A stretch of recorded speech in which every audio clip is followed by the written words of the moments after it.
Harry Reid, back in May of 2012, so that's last year, realized, oh my God, I think we might have made a mistake here by not reforming the filibuster.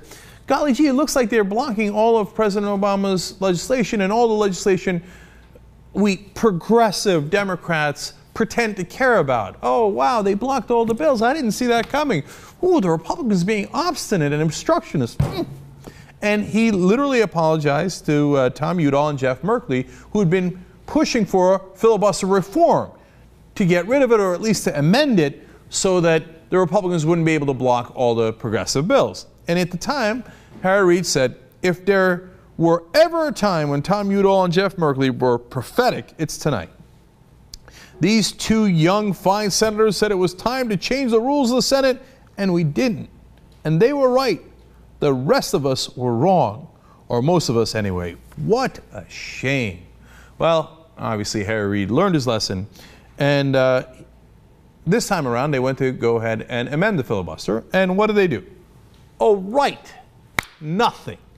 Harry Reid struck a deal with Mitch McConnell to keep the filibuster as is, with a tiny little bit of procedural changes that winds up helping Harry Reid push his own agenda, but not a progressive agenda. Just that helps him with little grease the wheels for his favorite pieces of legislation, but allows the Republicans to use the filibuster ad nauseum with no substantive changes to block all progressive legislation.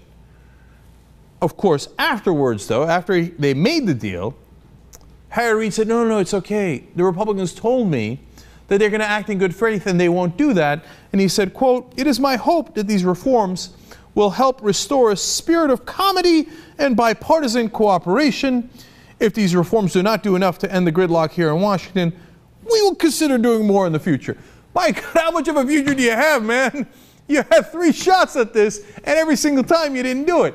And I hope you're sitting down.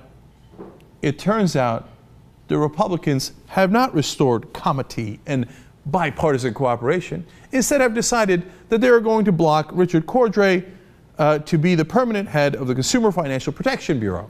He's now there because of a recess appointment. Recently, a court ruled that those recess appointments might not be constitutional. Now, you're going to disagree with that, but it gives the Republicans political power to say, we can block anyone who we like. And number 1 on our list is the guy trying to look out for consumers. We can't have that.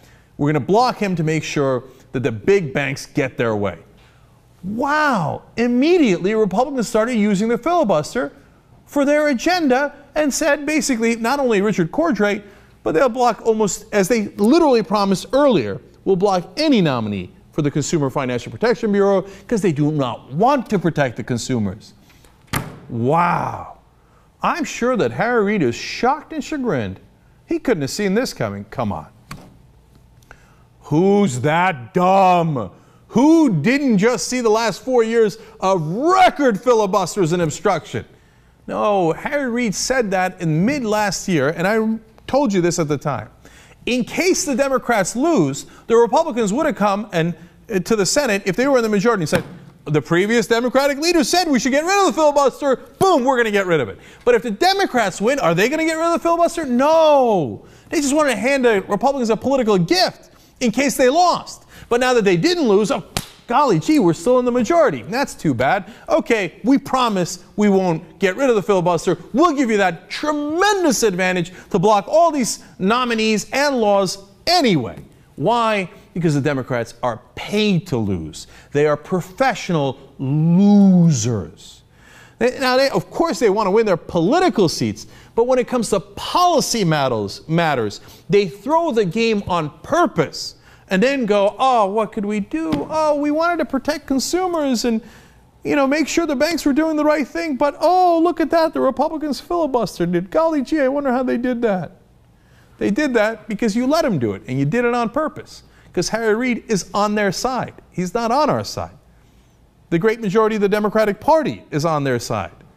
I just did a whole story on how the neocons love President Obama's drone strike policy. They're not on our side.